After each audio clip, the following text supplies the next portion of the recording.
Ah yes, the magnificent Trolley Sourbright Crawler, also known as Trollicus brightolus. The worm's captivating neon colour makes it an easy, gummy prey. Trolley! It's a surprisingly sour, invitingly chewy, staggeringly snackable species unlike anything else found on this planet. Eat me! Delicious. Visit Trolley.com to shop now. Trolley, eat me! Botox Cosmetic, out of botulinum toxin A, FDA approved for over 20 years. So, talk to your specialist to see if Botox Cosmetic is right for you. For full prescribing information, including boxed warning, visit BotoxCosmetic.com or call 877-351-0300. Remember to ask for Botox Cosmetic by name. To see for yourself and learn more, visit BotoxCosmetic.com. That's BotoxCosmetic.com. This episode is brought to you by Peacock and the new original docuseries, Making Manson. In 1969, Charles Manson and his followers committed 7 brutal murders in Los Angeles that would make him infamous. Now, with access to over 100 hours of phone recordings between an incarcerated Manson and his closest confidant, a new story will unfold with shocking revelations from the man himself. Making Manson streams November 19th, only on Peacock. Thanks for listening to the Red Treehouse, where I tell scary stories to keep you up at night. You can listen to the Red Treehouse on your favorite streaming platforms, including Spotify and Apple Podcasts. Be sure to follow, like, and subscribe. Oh, and leave a 5-star review. You can follow the Red Treehouse on social media, on TikTok, Instagram, YouTube, X, Threads, and Facebook at Red Treehouse Pod. And now you can find the Red Treehouse on Patreon. Join the Red Treehouse community for as little as $3 per month and receive exclusive member benefits. Simply go to patreon.com/Red Treehouse. As always, if you have a scary story or topic you'd like me to feature on an upcoming episode, email redtreehousepod@gmail.com. Important note: sources for this episode can be found in the show notes. The Red Treehouse is dedicated to my dad. I love you, Pop.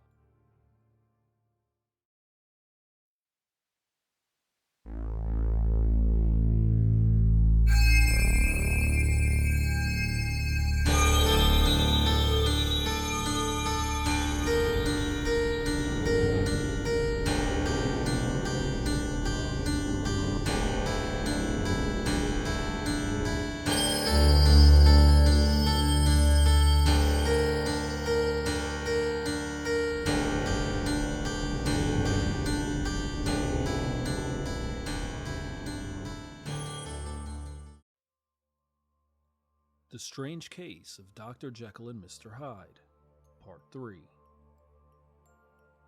Chapter 9. Dr. Lanyon's Narrative. On the 9th of January, now 4 days ago, I received by the evening delivery a registered envelope, addressed in the hand of my colleague and old school companion, Henry Jekyll. I was a good deal surprised by this, for we were by no means in the habit of correspondence. I had seen the man, dined with him indeed, the night before, and I could imagine nothing in our intercourse that should justify formality of registration. The contents increased my wonder, for this is how the letter ran. 10th December, 18. Dear Lanyon, you are one of my oldest friends, and although we may have differed at times on scientific questions, I cannot remember, at least on my side, any break in our affection. There was never a day when if you had said to me, Jekyll, my life, my honor, my reason depend on you, I would not have sacrificed my left hand to help you. Lanyon, my life, my honor, my reason are all at your mercy.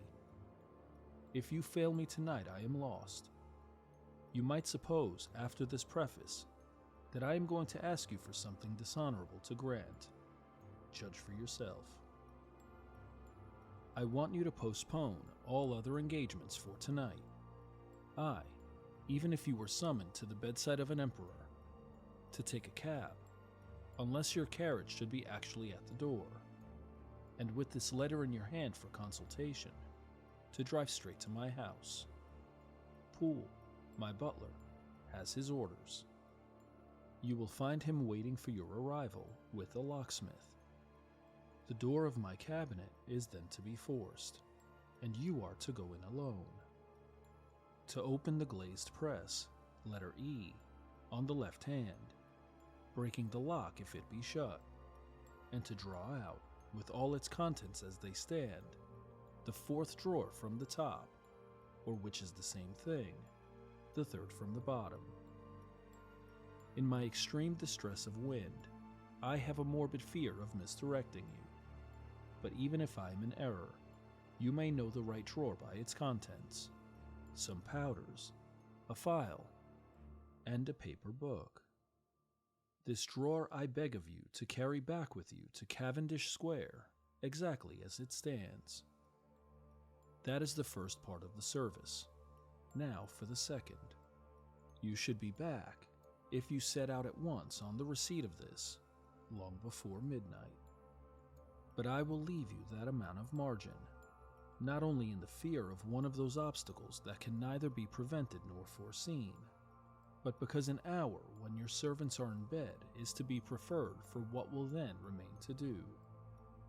At midnight, then, I have to ask you to be alone in your consulting room, to admit with your own hand into the house a man who will present himself in my name, and to place in his hands the drawer that you will have brought with you from my cabinet. Then you will have played your part and earned my gratitude completely. 5 minutes afterwards, if you insist upon an explanation, you will have understood that these arrangements are of capital importance, and that by the neglect of one of them, fantastic as they may appear, you might have charged your conscience with my death, or the shipwreck of my reason. Confident as I am that you will not trifle with this appeal, my heart sinks and my hand trembles at the bare thought of such a possibility. Think of me at this hour, in a strange place, laboring under a blackness of distress that no fancy can exaggerate, and yet well aware that if you will but punctually serve me, my troubles will roll away like a story that is told. Serve me, my dear Lanyon, and save. Your friend, H.J. P.S. I had already sealed this up when a fresh terror struck upon my soul. It is possible that the post office may fail me, and this letter not come into your hands until tomorrow morning. In that case, dear Lanyon, do my errand when it shall be most convenient for you in the course of the day, and once more expect my messenger at midnight. It may then already be too late, and if that night passes without event, you will know that you have seen the last of Henry Jekyll.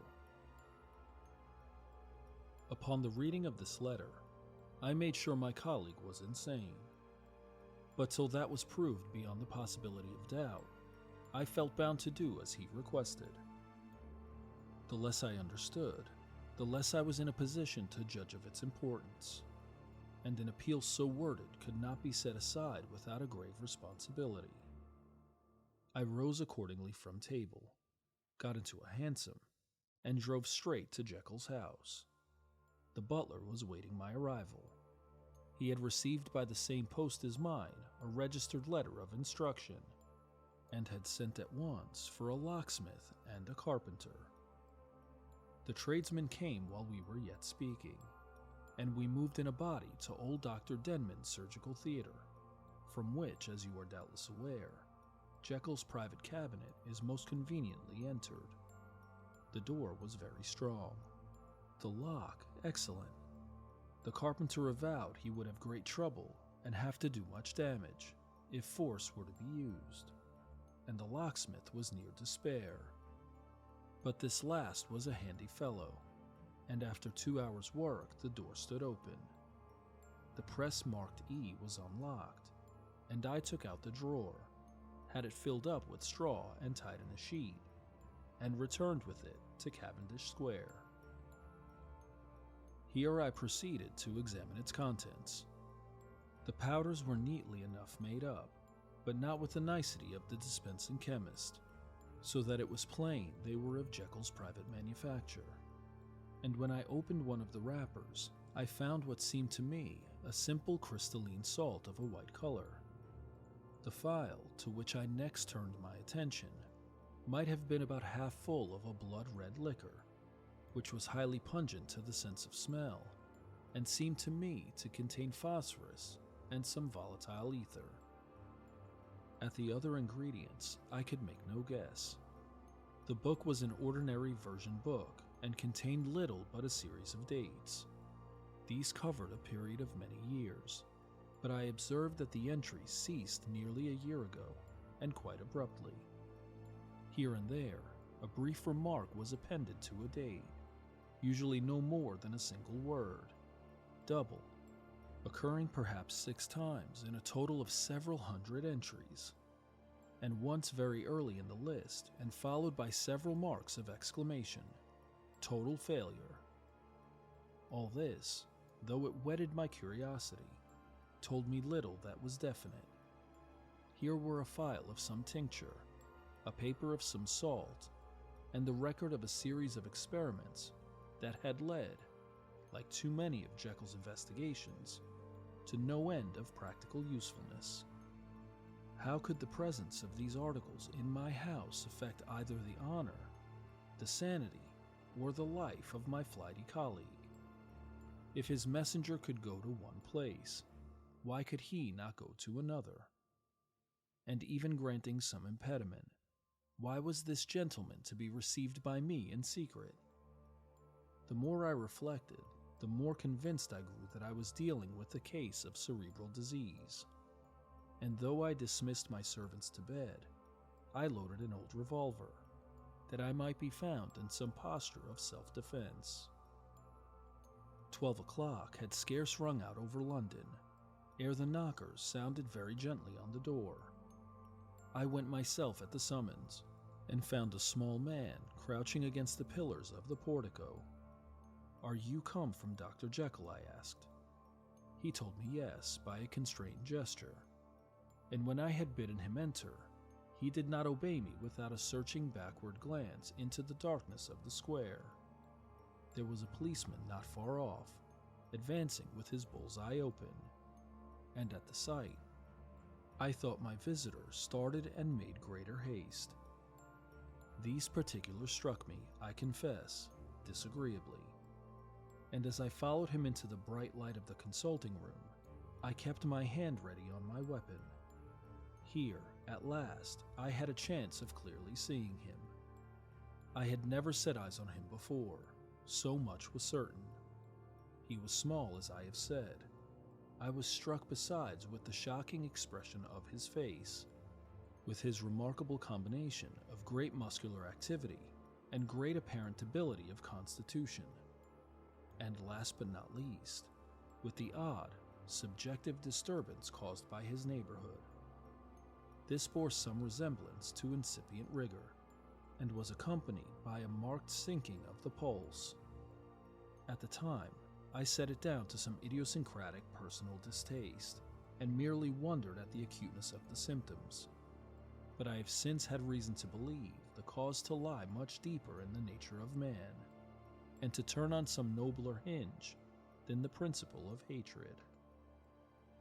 This person, who had thus from the first moment of his entrance struck in me what I can only describe as a disgustful curiosity, was dressed in a fashion that would have made an ordinary person laughable.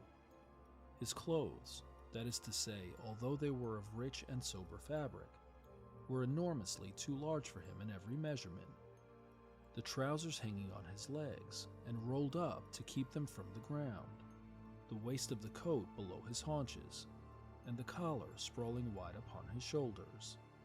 Strange to relate, this ludicrous accoutrement was far from moving me to laughter.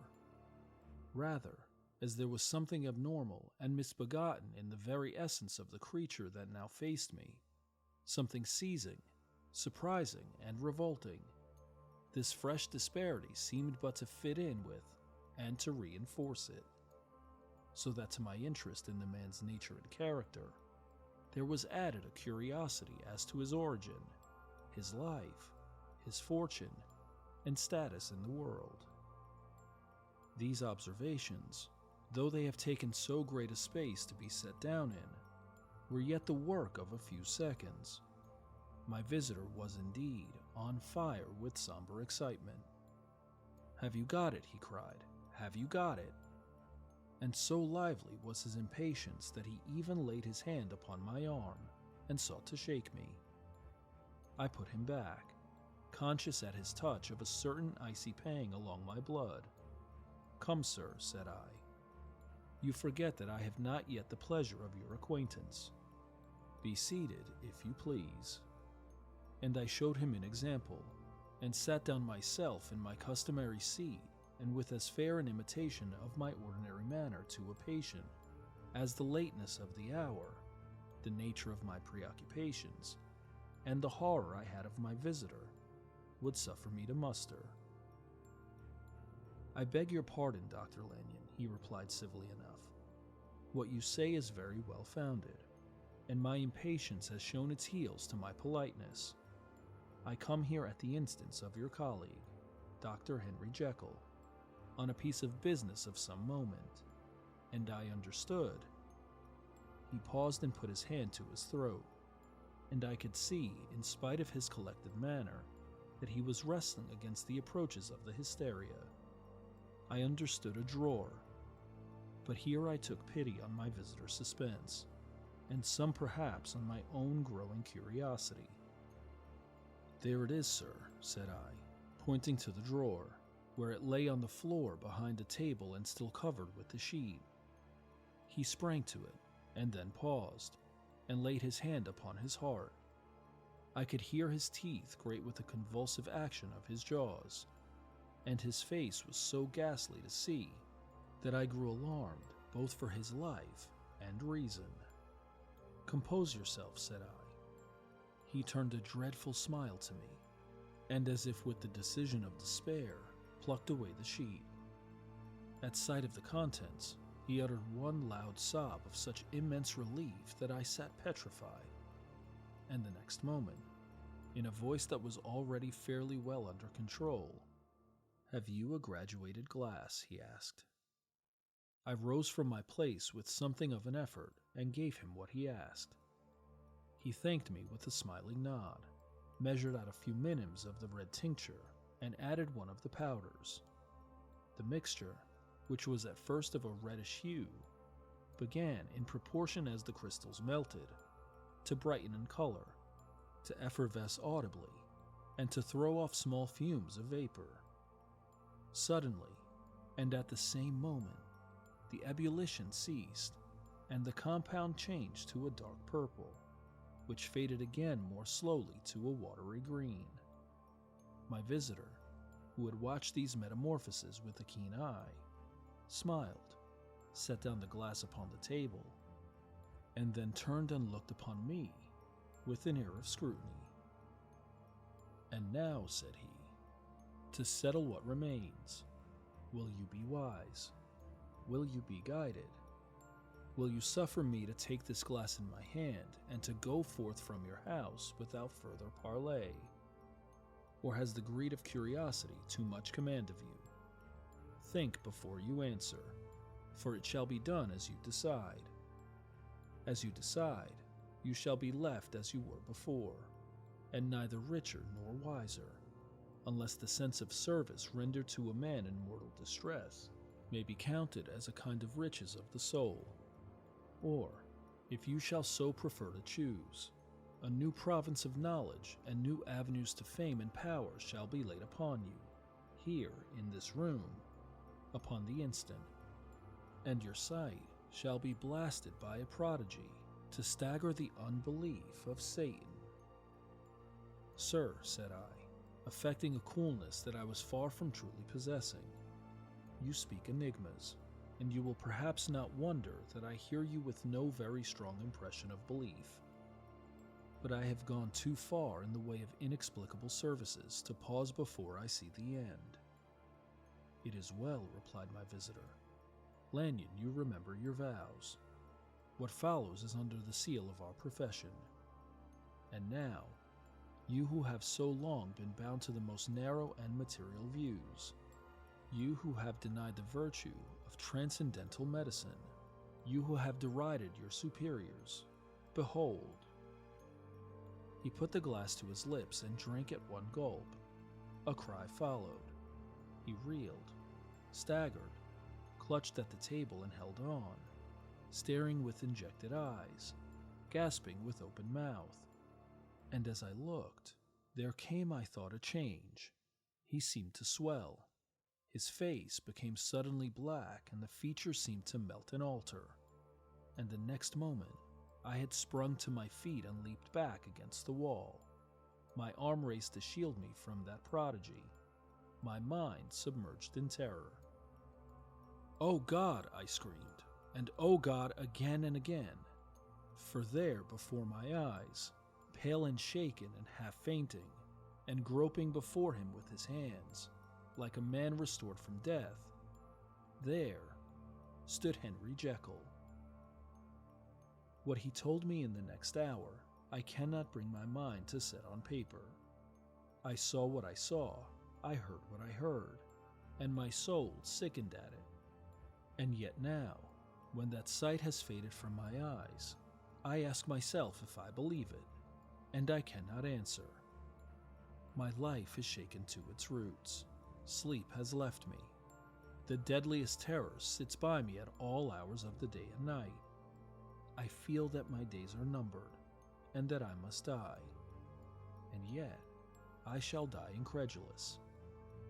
As for the moral turpitude that man unveiled to me, even with tears of penitence, I cannot, even in my memory, dwell on it without a start of horror.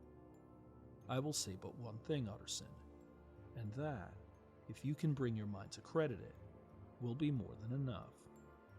The creature who crept into my house that night was, on Jekyll's own confession, known by the name of Hyde, and hunted for in every corner of the land as the murderer of Carew.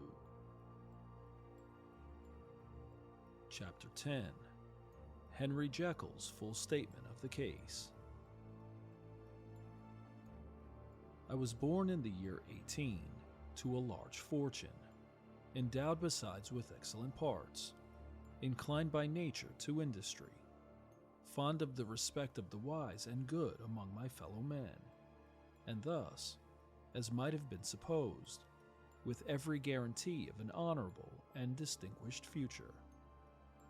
And indeed, the worst of my faults was a certain impatient gaiety of disposition, such as had made the happiness of many, but such as I found it hard to reconcile with my imperious desire to carry my head high, and wear a more than commonly grave countenance before the public.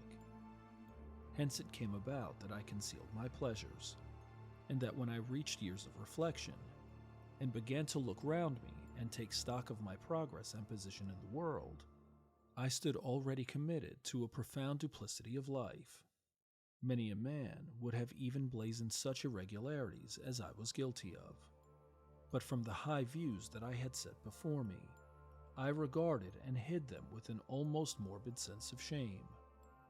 It was thus rather the exacting nature of my aspirations than any particular degradation in my faults that made me what I was, and with even a deeper trench than in the majority of men, severed in me those provinces of good and ill which divide and compound man's dual nature.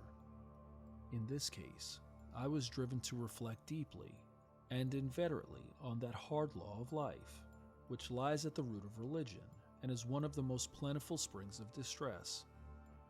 Though so profound a double dealer, I was in no sense a hypocrite. Both sides of me were in dead earnest.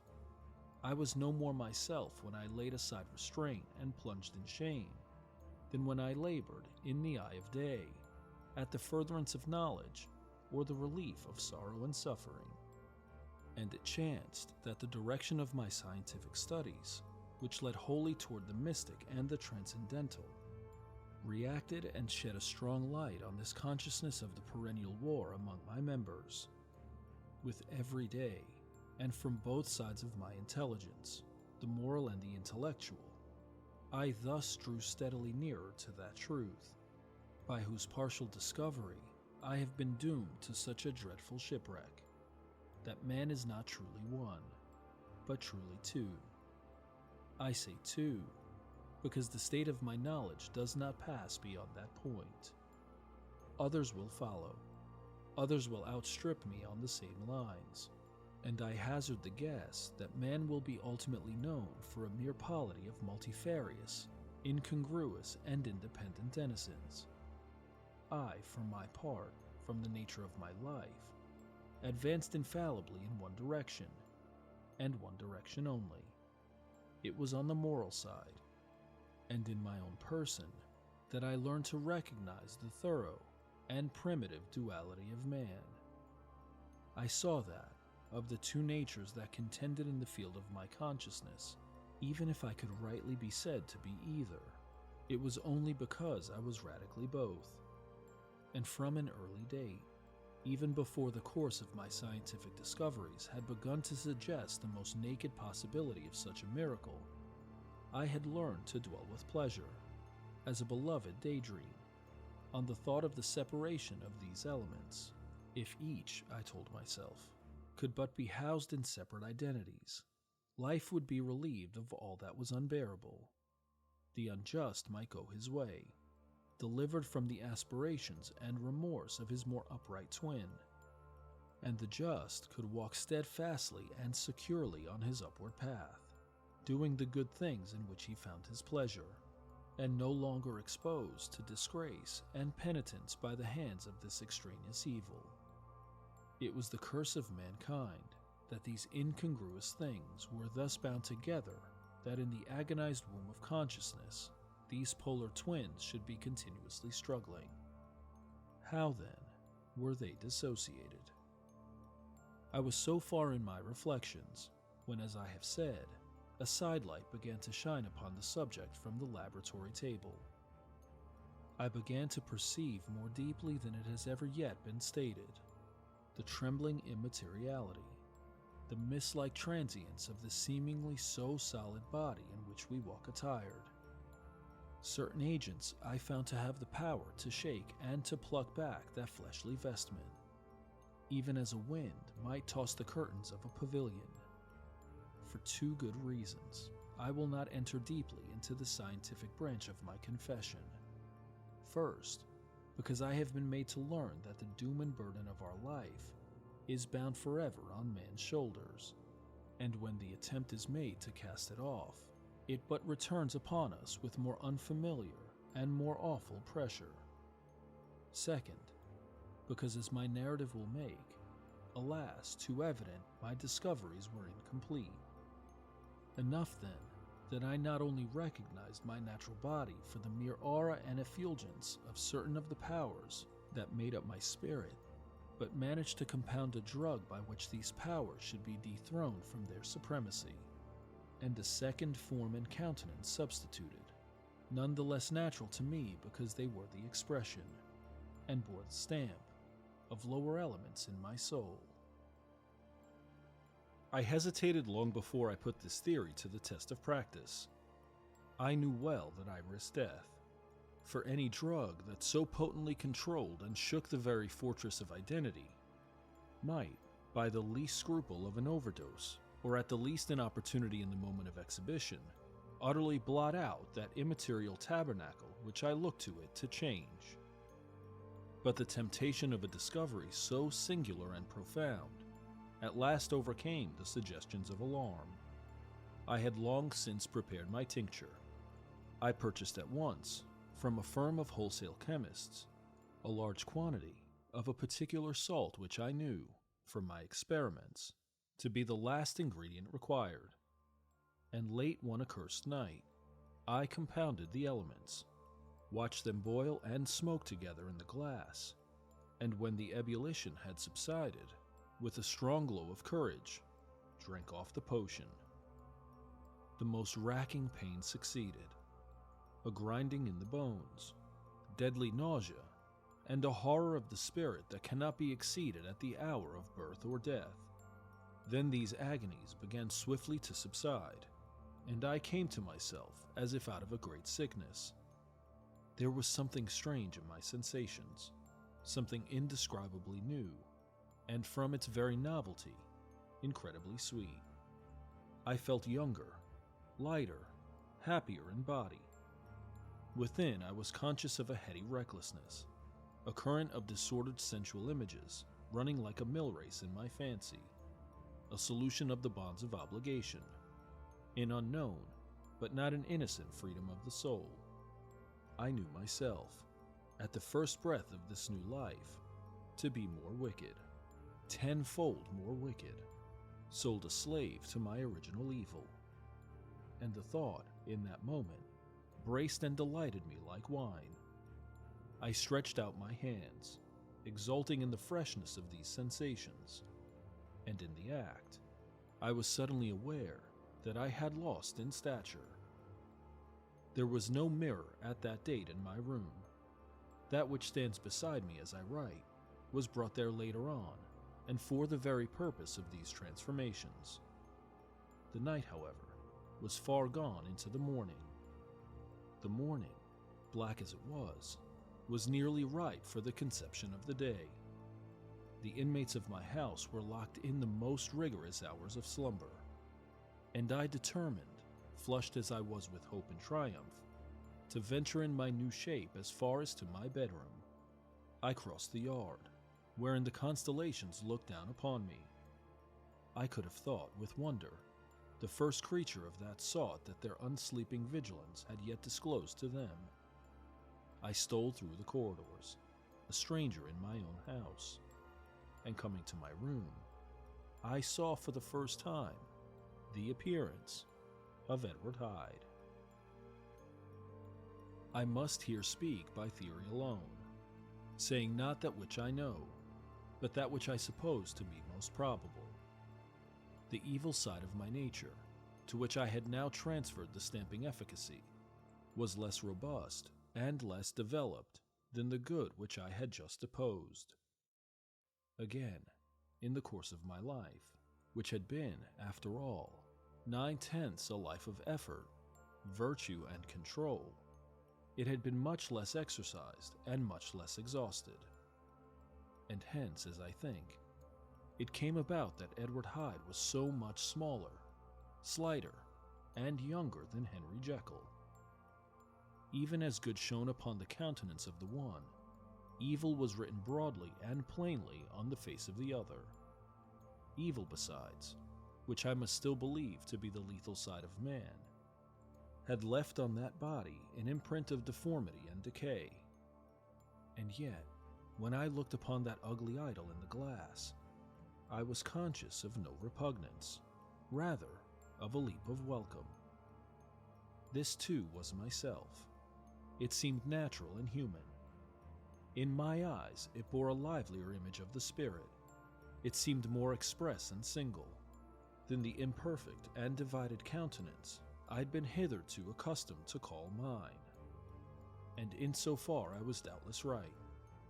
I have observed that when I wore the semblance of Edward Hyde, none could come near to me at first without a visible misgiving of the flesh. This, as I take it, was because all human beings, as we meet them, are commingled out of good and evil, and Edward Hyde, alone in the ranks of mankind, was pure evil. I lingered but a moment at the mirror. The second and conclusive experiment had yet to be attempted. It yet remained to be seen if I had lost my identity beyond redemption, and must flee before daylight from a house that was no longer mine. And hurrying back to my cabinet, I once more prepared and drank the cup, once more suffered the pangs of dissolution, and came to myself once more with the character, the stature, and the face of Henry Jekyll. That night, I had come to the fatal crossroads. Had I approached my discovery in a more noble spirit, had I risked the experiment while under the empire of generous or pious aspirations, all must have been otherwise.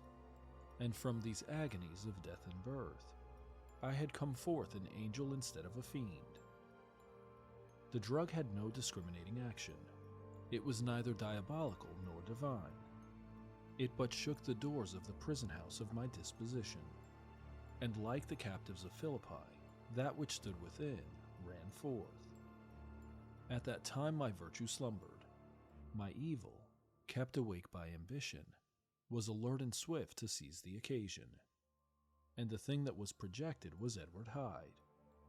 Hence, although I had now two characters, as well as two appearances, one was wholly evil, and the other was still the old Henry Jekyll, that incongruous compound, whose reformation and improvement I had already learned to despair. The movement was thus wholly toward the worse. Even at that time, I had not yet conquered my aversion to the dryness of a life of study. I would still be merrily disposed at times, and as my pleasures were, to say the least, undignified, and I was not only well known and highly considered, but growing toward the elderly man, this incoherency of my life was daily growing more unwelcome. It was on this side that my new power tempted me until I fell in slavery.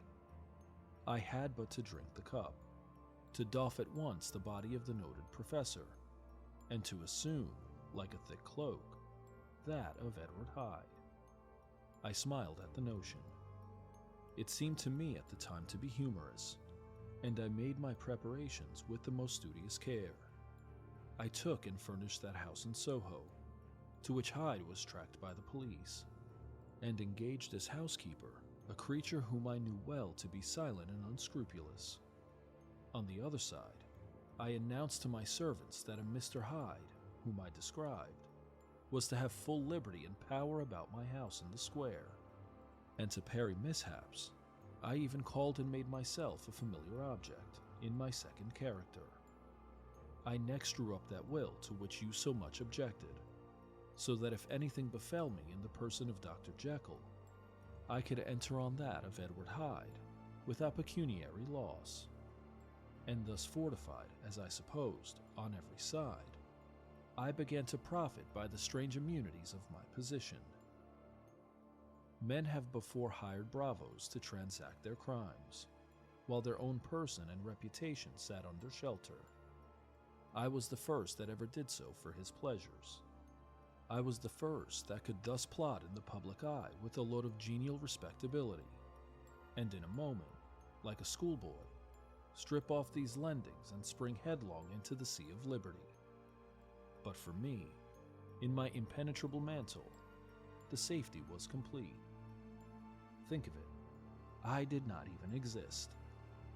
Let me but escape into my laboratory door.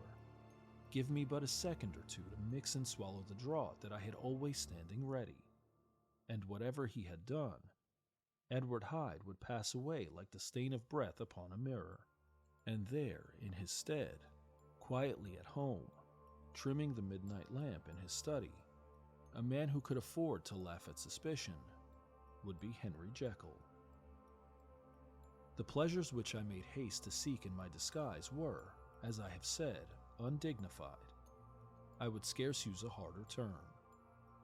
But in the hands of Edward Hyde, they soon began to turn toward the monstrous. When I would come back from these excursions, I was often plunged into a kind of wonder at my vicarious depravity. This familiar that I called out of my own soul, and sent forth alone to do his good pleasure, was a being inherently malign and villainous. His every act and thought centered on self, drinking pleasure with bestial avidity from any degree of torture to another, relentless like a man of stone. Henry Jekyll stood at times aghast before the acts of Edward Hyde, but the situation was apart from ordinary laws, and insidiously relaxed the grasp of conscience. It was Hyde, after all, and Hyde alone, that was guilty. Jekyll was no worse. He woke again to his good qualities, seemingly unimpaired. He would even make haste where it was possible to undo the evil done by Hyde, and thus his conscience slumbered. Into the details of the infamy at which I thus connived, for even now I can scarce grant that I committed it, I have no design of entering. I mean but to point out the warnings and the successive steps with which my chastisement approached. I met with one accident which, as it brought on no consequence, I shall no more than mention. An act of cruelty to a child aroused against me the anger of a passerby, whom I recognized the other day in the person of your kinsman. The doctor and the child's family joined him. There were moments when I feared for my life, and at last, in order to pacify their too just resentment, Edward Hyde had to bring them to the door and pay them in a check drawn in the name of Henry Jekyll. But this danger was easily eliminated from the future by opening an account at another bank in the name of Edward Hyde himself. And when, by sloping my own hand backward, I had supplied my double with a signature, I thought I sat beyond the reach of fate. Some 2 months before the murder of Sir Danvers, I had been out for one of my adventures, had returned at a late hour, and woke the next day in bed with somewhat odd sensations. It was in vain I looked about me. In vain I saw the decent furniture and tall proportions of my room in the square. In vain that I recognized the pattern of the bed curtains and the design of the mahogany frame. Something still kept insisting that I was not where I was, that I had not wakened where I seemed to be, but in the little room in Soho where I was accustomed to sleep in the body of Edward Hyde. I smiled to myself, and in my psychological way began lazily to inquire into the elements of this illusion, occasionally, even as I did so, dropping back into a comfortable morning doze. I was still so engaged when in one of my more wakeful moments, my eyes fell upon my hand. Now the hand of Henry Jekyll, as you have often remarked, was professional in shape and size. It was large, firm, white, and comely. But the hand which I now saw clearly enough, in the yellow light of a mid-London morning, lying half shut on the bedclothes, was lean, corded, knuckly, of a dusky pallor, and thickly shaded with a swart growth of hair. It was the hand of Edward Hyde. I must have stared upon it for near half a minute, sunk as I was in the mere stupidity of wonder, before terror woke up in my breast as sudden and startling as the crash of cymbals. And bounding from my bed, I rushed to the mirror. At the sight that met my eyes, my blood was changed into something exquisitely thin and icy. Yes, I had gone to bed Henry Jekyll. I had awakened Edward Hyde. How was this to be explained? I asked myself, and then, with another bound of terror, how was it to be remedied? It was well on in the morning. The servants were up. All my drugs were in the cabinet. A long journey down 2 pairs of stairs, through the back passage, across the open court, and through the anatomical theater, from where I was then standing horror-struck. It might indeed be possible to cover my face, but of what use was that, when I was unable to conceal the alteration in my stature? And then, with an overpowering sweetness of relief, it came back upon my mind that the servants were already used to the coming and going of my second self. I had soon dressed, as well as I was able, in clothes of my own size, had soon passed through the house, where Bradshaw stared and drew back at seeing Mr. Hyde at such an hour, and in such a strange array. And 10 minutes later, Dr. Jekyll had returned to his own shape, and was sitting down, with a darkened brow, to make a feint of breakfasting. Small indeed was my appetite. This inexplicable incident, This reversal of my previous experience seemed like the Babylonian finger on the wall, to be spelling out the letters of my judgment, and I began to reflect more seriously than ever before on the issues and possibilities of my double existence. That part of me which I had the power of projecting had lately been much exercised and nourished. It had seemed to me of late as though the body of Edward Hyde had grown in stature, as though, when I wore that form, I were conscious of a more generous tide of blood. And I began to spy a danger that if this were much prolonged, the balance of my nature might be permanently overthrown, the power of voluntary change be forfeited, and the character of Edward Hyde become irrevocably mine. The power of the drug had not been always equally displayed. Once, very early in my career, it had totally failed me. Since then, I had been obliged on more than one occasion to double, and once, with infinite risk of death, to treble the amount. And these rare uncertainties had cast hitherto the sole shadow on my contentment. Now, however, and in the light of that morning's accident, I was led to remark that whereas in the beginning the difficulty had been to throw off the body of Jekyll, it had of late gradually but decidedly transferred itself to the other side. All things therefore seemed to point to this, that I was slowly losing hold of my original and better self, and becoming slowly incorporated with my second and worse. Between these two, I now felt I had to choose. My two natures had memory in common, but all other faculties were most unequally shared between them. Jekyll, who was composite, now with the most sensitive apprehensions, now with a greedy gusto, projected and shared in the pleasures and adventures of Hyde. But Hyde was indifferent to Jekyll, or but remembered him, as the mountain bandit remembers the cavern in which he conceals himself from pursuit. Jekyll had more than a father's interest. Hyde had more than a son's indifference. To cast in my lot with Jekyll was to die to those appetites which I had long secretly indulged and had of late begun to pamper. To cast it in with Hyde was to die to 1,000 interests and aspirations, and to become, at a blow and forever, despised and friendless. The bargain might appear unequal, but there was still another consideration in the scales, for while Jekyll would suffer smartingly in the fires of abstinence, Hyde would not even be conscious of all that he had lost.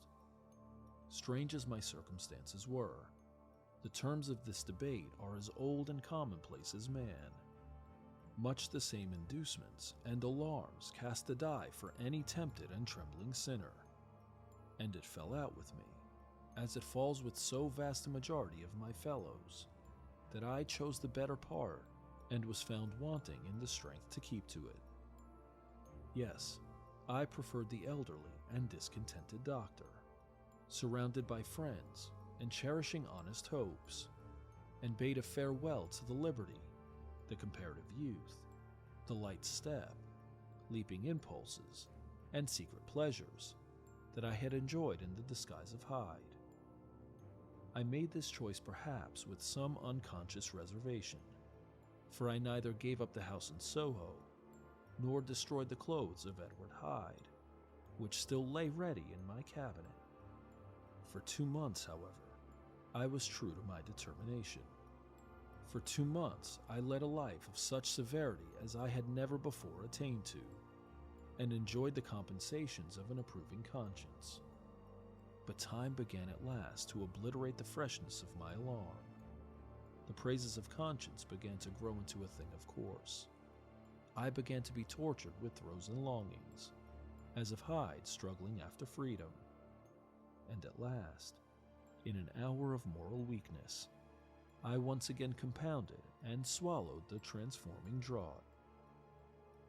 I do not suppose that, when a drunkard reasons with himself upon his vice, he is once out of 500 times affected by the dangers that he runs through his brutish, physical insensibility. Neither had I, long as I had considered my position, made enough allowance for the complete moral insensibility and insensate readiness to evil, which were the leading characters of Edward Hyde. Yet it was by these that I was punished. My devil had long been caged. He came out roaring. I was conscious, even when I took the draught, of a more unbridled, a more furious propensity to ill.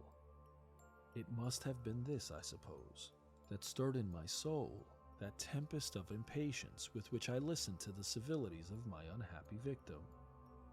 I declared at last before God, no man morally sane could have been guilty of that crime upon so pitiful a provocation, and that I struck in no more reasonable spirit than that in which a sick child may break a plaything. But I had voluntarily stripped myself of all those balancing instincts, by which even the worst of us continues to walk with some degree of steadiness among temptations, and in my case to be tempted, however slightly, was to fall. Instantly the spirit of hell awoke in me enraged. With a transport of glee, I mauled the unresisting body, tasting delight from every blow. And it was not till weariness had begun to succeed that I was suddenly, in the top fit of my delirium, struck through the heart by a cold thrill of terror. A mist dispersed. I saw my life to be forfeit, and fled from the scene of these excesses, at once glorying and trembling, my lust of evil gratified and stimulated, my love of life screwed to the topmost peg. I ran to the house in Soho, and, to make assurance doubly sure, destroyed my papers. Thence I set out through the lamplit streets, in the same divided ecstasy of mind, gloating on my crime, lightheadedly devising others in the future, and yet still hastening, and still hearkening in my wake for the steps of the avenger. Hyde had a song upon his lips as he compounded the draught, and as he drank it, pledged for the dead man. The pangs of transformation had not done tearing him, before Henry Jekyll, with streaming tears of gratitude and remorse, had fallen upon his knees and lifted his clasped hands to God. The veil of self-indulgence was rent from head to foot. I saw my life as a whole. I followed it up from the days of childhood, when I had walked with my father's hand, and through the self-denying toils of my professional life, to arrive again and again, with the same sense of unreality, at the damned horrors of the evening. I could have screamed aloud. I sought with tears and prayers to smother down the crowd of hideous images and sounds with which my memory swarmed against me. And still, between the petitions, the ugly face of my iniquity stared into my soul. As the acuteness of this remorse began to die away, it was succeeded by a sense of joy. The problem of my conduct was solved. Hyde was thenceforth impossible. Whether I would or not, I was now confined to the better part of my existence. And oh, how I rejoiced to think it! With what willing humility I embraced anew the restrictions of natural life. With what sincere renunciation I locked the door by which I had so often gone and come, and ground the key under my heel. The next day came the news that the murder had not been overlooked, that the guilt of Hyde was patent to the world, and that the victim was a man high in public estimation. It was not only a crime, it had been a tragic folly. I think I was glad to know it. I think I was glad to have my better impulses thus buttressed and guarded by the terrors of the scaffold. Jekyll was now my city of refuge. Let but Hyde peep out an instant, and the hands of all men would be raised to take and slay him. I resolved in my future conduct to redeem the past, and I can say with honesty that my resolve was fruitful of some good. You know yourself how earnestly in the last months of last year I labored to relieve suffering. You know that much was done for others, and that the days passed quietly, almost happily for myself. Nor can I truly say that I was wearied of this beneficent and innocent life. I think instead that I daily enjoyed it more completely. But I was still cursed with my duality of purpose, and as the first edge of my penitence wore off, the lower side of me, so long indulged, so recently chained down, began to growl for license. Not that I dreamed of resuscitating Hyde. The bare idea of that would startle me to frenzy. No, it was in my own person that I was once more tempted to trifle with my conscience. And it was as an ordinary secret sinner that I at last fell before the assaults of temptation. There comes an end to all things. The most capacious measure is filled at last, and this brief condescension to evil finally destroyed the balance of my soul. And yet I was not alarmed. The fall seemed natural, like a return to the old days before I had made discovery. It was a fine, clear January day, wet underfoot where the frost had melted, but cloudless overhead. And the Regent's Park was full of winter chirrupings and sweet with spring odors. I sat in the sun on a bench, the animal within me licking the chops of memory, the spiritual side a little drowsed, promising subsequent penitence, but not yet moved to begin. After all, I reflected, I was like my neighbors. And then I smiled, comparing myself with other men, comparing my act of goodwill with the lazy cruelty of their neglect. And at the very moment of that vainglorious thought, a qualm came over me, a horrid nausea, and the most deadly shuddering. These passed away and left me faint. And then, as in its turn the faintness subsided, I began to be aware of a change in the temper of my thoughts, a greater boldness, a contempt of danger, a solution of the bonds of obligation. I looked down. My clothes hung formlessly on my shrunken limbs. The hand that lay on my knee was corded and hairy. I was once more Edward Hyde. A moment before, I had been safe of all men's respect, wealthy, beloved, the cloth laying for me in the dining room at home. And now I was the common quarry of mankind, hunted, houseless, a known murderer, thrall to the gallows. My reason wavered, but it did not fail me utterly. I have more than once observed that in my second character, my faculties seemed sharpened to a point, and my spirits more tensely elastic. Thus it came about that where Jekyll perhaps might have succumbed, Hyde rose to the importance of the moment. My drugs were in one of the presses in my cabinet. How was I to reach them? That was the problem that, crushing my temples in my hands, I set myself to solve. The laboratory door I had closed. If I sought to enter by the house, my own servants would consign me to the gallows. I saw I must employ another hand, and thought of Lanyon. How was he to be reached? How persuaded? Supposing that I escaped capture in the streets, how was I to make my way into his presence? And how should I, an unknown and displeasing visitor, prevail on the famous physician to rifle the study of his colleague Dr. Jekyll? Then I remembered that of my original character. One part remained to me.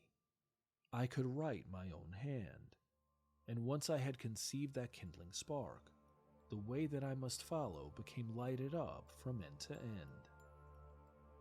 Thereupon, I arranged my clothes as best I could, and summoning a passing hansom, drove to a hotel in Portland Street, the name of which I chanced to remember. At my appearance, which was indeed comical enough, however tragic a fate these garments covered, the driver could not conceal his mirth. I gnashed my teeth upon him with a gust of devilish fury, and the smile withered from his face, happily for him, yet more happily for myself. for in another instant I had certainly dragged him from his perch. At the inn, as I entered, I looked about me with so black a countenance as made the attendants tremble. Not a look did they exchange in my presence, but obsequiously took my orders, led me to a private room, and brought me wherewithal to write. Hyde, in danger of his life, was a creature new to me, shaken with inordinate anger, strung to the pitch of murder, lusting to inflict pain. Yet the creature was astute, mastered his fury with a great effort of the will, composed his two important letters, one to Lanyon and one to Poole, and that he might receive actual evidence of their being posted, sent them out with directions that they should be registered. Thenceforward, he sat all day over the fire in the private room, gnawing his nails. There he dined, sitting alone with his fears, the waiter visibly quailing before his eye. And thence, when the night was fully come, he set forth in the corner of a closed cab, and was driven to and fro about the streets of the city. He, I say, I cannot say I. That child of hell had nothing human. Nothing lived in him but fear and hatred. And when at last, thinking the driver had begun to grow suspicious, he discharged the cab and ventured on foot, attired in his misfitting clothes, an object marked out for observation, into the midst of the nocturnal passengers. These two base passions raged within him like a tempest. He walked fast, hunted by his fears, chattering to himself, skulking through the less frequented thoroughfares, counting the minutes that still divided him from midnight.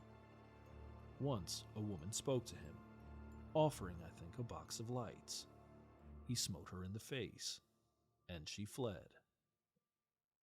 When I came to myself at Lanyon's, the horror of my old friend perhaps affected me somewhat. I do not know.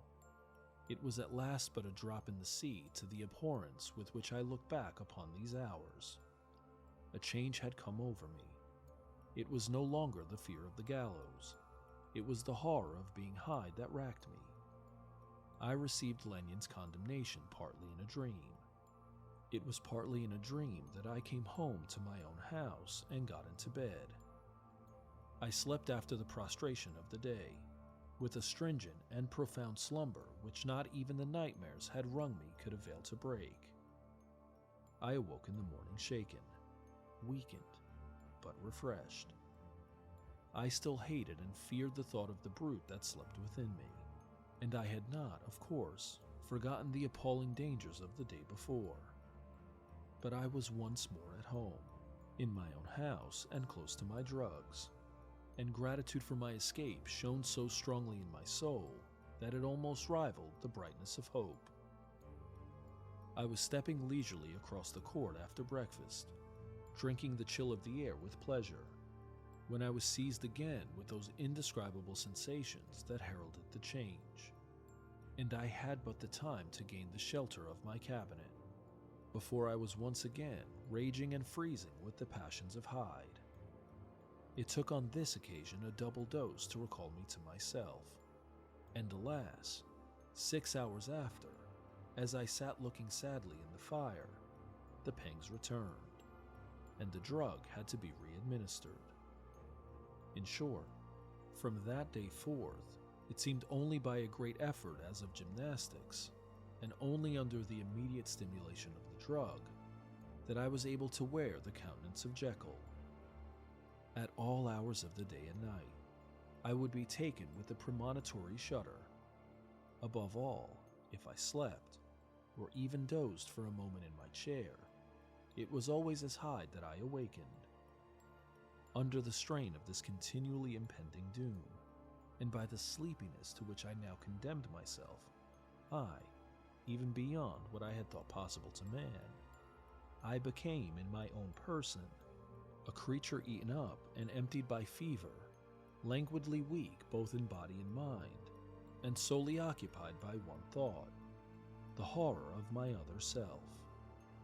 But when I slept, or when the virtue of the medicine wore off, I would leap almost without transition, for the pangs of transformation grew daily less marked, into the possession of a fancy brimming with images of terror, a soul boiling with causeless hatreds, and a body that seemed not strong enough to contain the raging energies of life. The powers of Hyde seemed to have grown within the sickliness of Jekyll, and certainly the hate that now divided them was equal on each side. With Jekyll, it was a thing of vital instinct. He had now seen the full deformity of the creature that shared with him some of the phenomena of consciousness, and was co-heir with him to death. And beyond these links of community, which in themselves made the most poignant part of his distress, he thought of Hyde, for all his energy of life, as of something not only hellish, but inorganic. This was the shocking thing, that the slime of the pit seemed to utter cries and voices, that the amorphous dust gesticulated and sinned, that what was dead and had no shape could usurp the offices of life, and this again, that insurgent horror was knit to him closer than a wife, closer than an eye, lay caged in his flesh, where he heard it mutter and felt it struggle to be born, and at every hour of weakness, and in the confidence of slumber, prevailed against him and deposed him out of life. The hatred of Hyde for Jekyll was of a different order. His terror of the gallows drove him continually to commit temporary suicide, and return to his subordinate station of a part instead of a person. But he loathed the necessity, he loathed the despondency into which Jekyll was now fallen, and he resented the dislike with which he was himself regarded. Hence the ape-like tricks that he would play me, scrawling in my own hand blasphemies on the pages of my books, burning the letters and destroying the portrait of my father. And indeed, had it not been for his fear of death, he would long ago have ruined himself in order to involve me in the ruin. But his love of life is wonderful. I go further. I, who sicken and freeze at the mere thought of him, when I recall the objection and passion of this attachment, and when I know how he fears my power to cut him off by suicide, I find it in my heart to pity him. It is useless, and the time awfully fails me, to prolong this description. No one has ever suffered such torments, let that suffice, and yet even to these habit brought, no, not alleviation, but a certain callousness of soul, a certain acquiescence of despair, and my punishment might have gone on for years, but for the last calamity which has now fallen, and which has finally severed me from my own face and nature. My provision of the salt, which had never been renewed since the date of the first experiment, began to run low. I sent out for a fresh supply, and mixed the draught. The ebullition followed, and the first change of color, not the second. I drank it, and it was without efficiency. You will learn from Poole how I have had London ransacked. It was in vain, and I am now persuaded that my first supply was impure, and that it was that unknown impurity which lent efficacy to the draught. About a week has passed, and I am now finishing this statement under the influence of the last of the old powders. This, then, is the last time, short of a miracle, that Henry Jekyll can think his own thoughts, or see his own face, now how sadly altered, in the glass. Nor must I delay too long to bring my writing to an end. For if my narrative has hitherto escaped destruction, it has been by a combination of great prudence and great good luck. Should the throes of change take me in the act of writing it, Hyde will tear it to pieces. But if some time shall have elapsed after I have laid it by, his wonderful selfishness and circumscription to the moment will probably save it once again from the action of his ape-like spite. And indeed, the doom that is closing on us both has already changed and crushed him. Half an hour from now, when I shall again, and forever, Re-endue that hated personality. I know how I shall sit shuddering and weeping in my chair, or continue, with the most strained and fear-struck ecstasy of listening, to pace up and down this room, my last earthly refuge, and give ear to every sound of menace. Will Hyde die upon the scaffold, or will he find courage to release himself at the last moment? God knows. I am careless. This is my true hour of death, and what is to follow concerns another than myself. Here then, as I lay down the pen and proceed to seal up my confession, I bring the life of that unhappy Henry Jekyll to an end. What did you think of this classic story? Leave a comment or email me at redtreehousepod@gmail.com. As we turn down the lights on this episode, make plans to join me next time as I read The Haunting of Hill House by Shirley Jackson. I'm your host, Will. Thanks for joining me in the Red Treehouse.